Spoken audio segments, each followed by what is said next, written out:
I hope everyone has had a fabulous weekend for the holidays, and we are doing the numerology and the astrology for December 28th, 2020. If you add all those numbers together, you get the number 17, and if you add the 1 and the 7 together, you get the number 8. Now, the number 8, as you've heard me say before, is about grief, loss, and sadness, despair, hopelessness, where you struggle with the emotions that seem to be bubbling up to the surface. And astrologically, it's also kind of a bit of a downer day.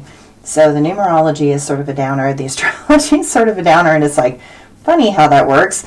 I'm always amazed at the synchronicity of how the astrology and the numerology dovetail or complement or somehow have synchronicity and work together. I get constantly amazed by that, and today is one of those days. So there is such symmetry and synchronicity in life, which is why I think that, again, if God spoke in a language, he would probably speak in a language of mathematics or music or rhythms or patterns, because nature, leaves grow on a tree on a certain mathematical equation, and shells grow at a certain mathematical equation. And I think we roll with a certain pattern or tendency. And a lot of times people say, how do psychics know the projection? Well, what I notice, I should say it like that, what I notice is the pattern. And certain patterns move quickly, and certain patterns move slowly, and certain patterns resist, and certain patterns are oppositional, and certain patterns are gung-ho. You tell them it's going to happen in a year, it'll happen in 6 months. So there's these patterns that a person holds that can help project the trajectory of something and whether it's actually going to happen or not. I mean, you can tell by energetically feeling a person whether they have a lot of blocks in their mind and in their heart and in their body and in their feeling, and those blocks will prevent them from having some of the successes that they need to go for. And it's not that they are impossible blocks to overcome, because they're not.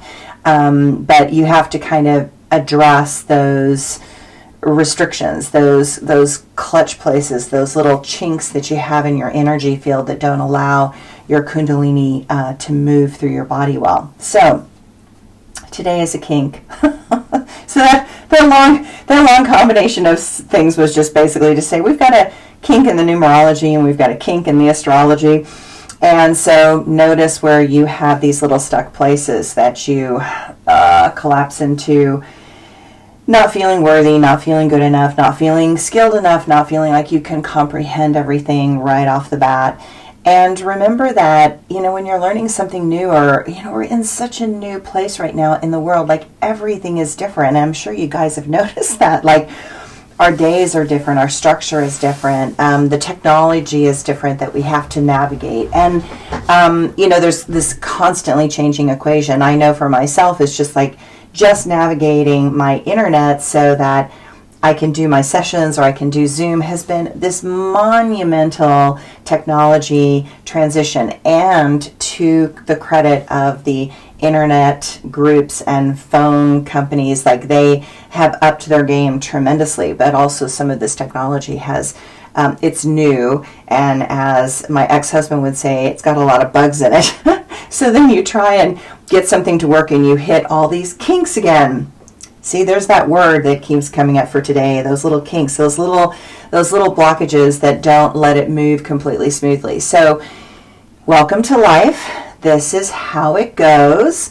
Don't get mad. Don't get frustrated. Recognize that everyone is experiencing these in their own life pathway. So mine happens to be on a technology level, but other people could hit it in other different ways. And so just notice those places where you just kind of go, okay, I'm going to not do any more on that today, right? And and it's just this technology up-leveling. And whenever we do those up-levels, eventually things will smooth out, and because you get a rhythm of it, you get a new rhythm of it, and you get a pattern of it, okay? So instead of focusing on the clenching, the constriction, let's try to notice where there is symmetry and synchronicity in life. And, I really believe that everything is talking to us. Nature is talking to us.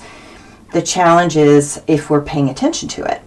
It's so easy to go numb in the chaos of life's extremes, it's been almost impossible to go numb in the last 4 years. I mean, if somebody managed to go numb in the last 4 years, they've got an incredibly good shutdown mechanism. Not that I think that's the healthiest thing, mind you, because, you know, if you can shut down that much to not notice anything and to go numb, then coming back to aliveness is a lot more effort also. But right now, take a moment to notice, is there anything repeating in the environment?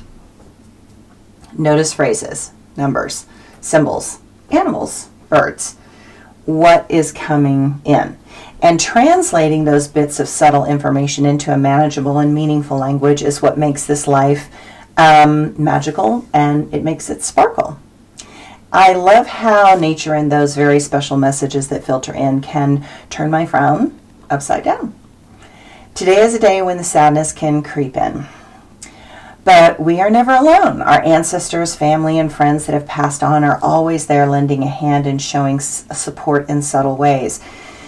We have to use our eyes and our ears and our heart and really see and listen to what is trying to penetrate that bubble of despair that wants to hold us down, and then choose to pop that bubble and leave the comfort of our biases. So, change is never fun for anybody, but I've noticed that every time I just go, okay, and I'm willing, and I jump in, and I don't resist, I just go, all right, I have to do this, I have to work on this, I have to figure this out, and I just sit down and I do it without like the anger, the resentment, the frustration. It becomes so much easier.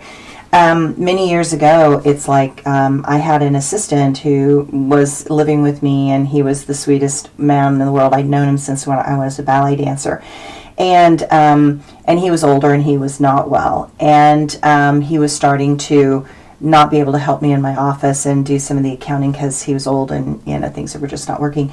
And I had this opportunity to upgrade to the Mind Body Online scheduler, and it was this nightmare. It was a nightmare trying to get all the technology in, get it up and working, get it so that I knew how to navigate it, get it so that it had all the information that was relevant there, and all the little news clips and all the little flash things that would come up when people would go into it.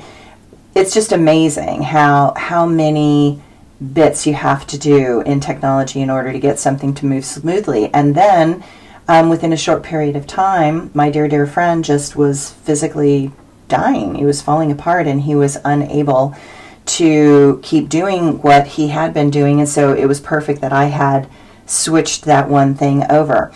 And the same thing is happening now with all of the pieces that, you know, trying to deal with the internet and getting Zoom to happen. And I'm like, I keep trying to do phone, and then I use too much long distance, even though long distance is supposed to be unlimited. And then so I upgrade that, and then all of a sudden my hotspot there, it's not unlimited, and so I can't use it for Zoom. And then all of a sudden there's this new technology that is from the phone companies. In case you don't know, that you can have a designated internet antenna that you literally just plug into the wall, like, you know, like you would plug in a hairdryer.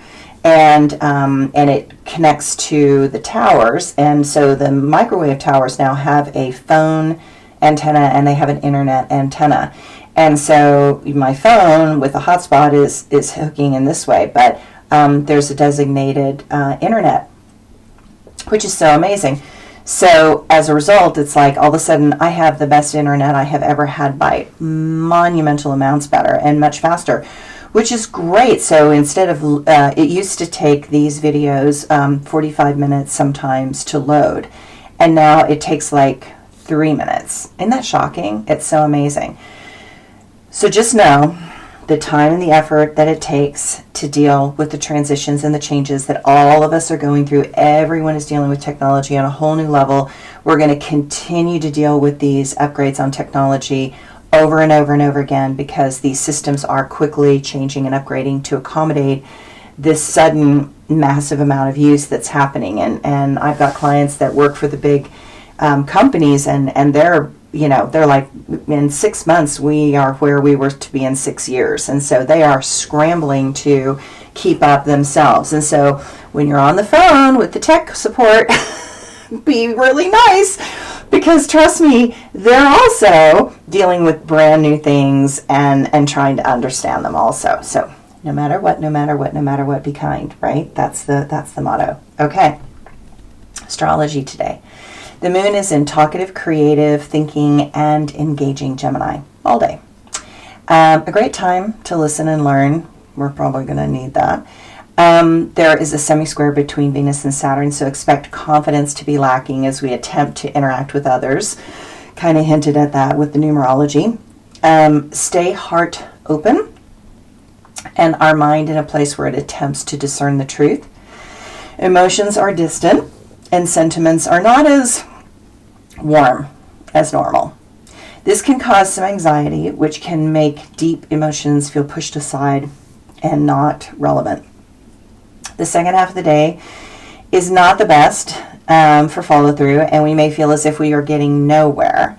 There is a clumsiness to this day, and things just do not go where you expect them to. It's okay. Just let things be. Okay, my quote for today. I believe that we all know somewhere inside how to love.